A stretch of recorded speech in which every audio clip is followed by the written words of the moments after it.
मदीने की हवा से जन्नती बू आती है, मदीने की हवा से जन्नती बू आती है,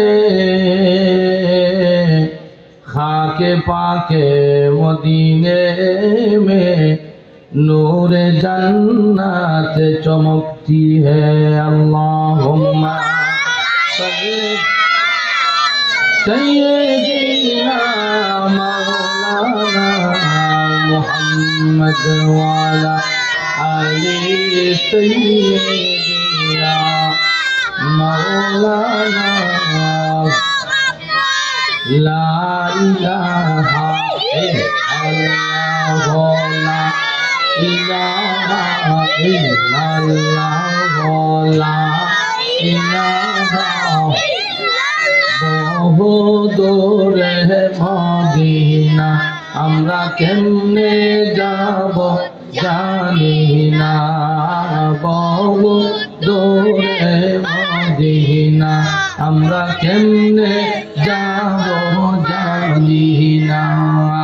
দয়া কর দয়ার আল্লাহ, দয়া কর দয়ার আল্লাহ, পোড়াও মনের বাসনা।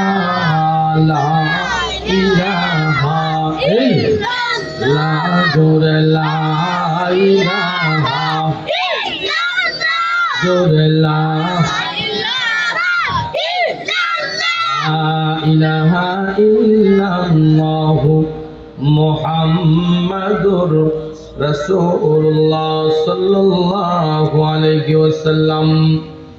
আলহামদুলিল্লাহ, আমরা এশার নামাজ জামাতের সহিত আদায় করেছি। নবী বলেছেন যে মানুষই যদি জানতো এশার নামাজের কদর কত বেশি, তাহলে মানুষের গোড়াগড়ি করে হলেও এশার নামাজটা জামাতে আদায় করে ঘুমাইতো। সুবহানাল্লাহ।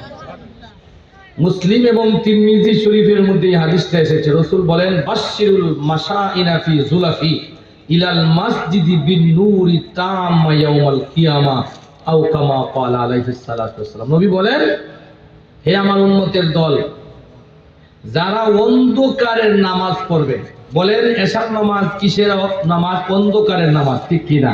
ঠিক। বাস থেকে যখন হেঁটে যাবেন অন্ধকারে হেঁটে যাবেন। এজন্য রাসূল বলেন, আমার উম্মতের দল, তোমরা যদি অন্ধকারে হেঁটে হেঁটে যদি তোমরা যেতে পারো, আসরের কঠিন ময়দানে আমার আল্লাহ তোমাকে তোমার সারাটা শরীরের মধ্যে নূর উপহার দিতে থাকবে। সুবহানাল্লাহ সুবহানাল্লাহ। বিন নূরি তাম্মা ইয়াউমাল কিয়ামা, নবী বলে হাসরের মাঠে আপনাকে আল্লাহ নূর উপহার দিবেন। সুবহানাল্লাহ সুবহানাল্লাহ। হে পৃথিবীর মানুষ, শুনে রাখো, আর কত পাগলামি করবা, আর কত দুনিয়া দুনিয়া বলে তুমি দুনিয়ার জন্য পাগল হইবা না রে। দুনিয়ার মানুষ আর পাগল হয় না দুনিয়ার জন্য, এখনো সময় আছে।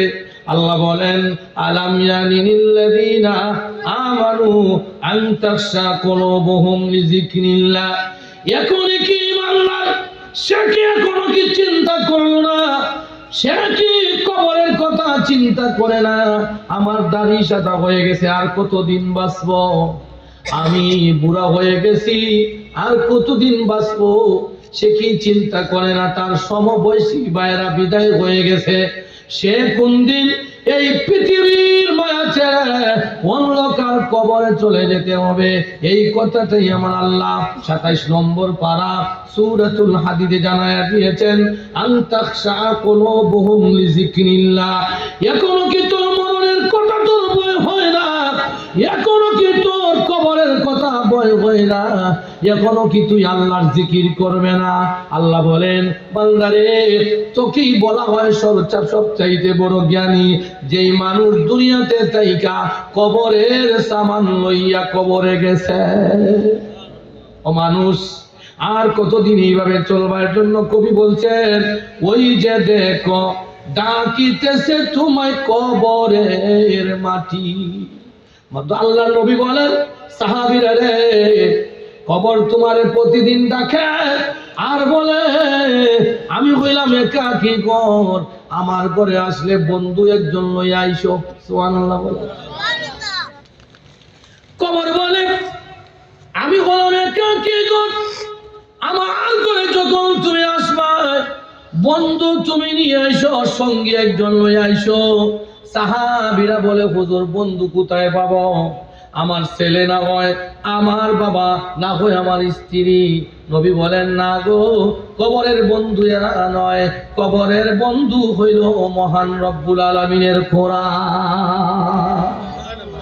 সমাধান চাও যদি জীবনে মরণে, ফিরে যাও খুঁজে নাও চক্র রাখো কোরআনে। ঠিক কিনা বলে?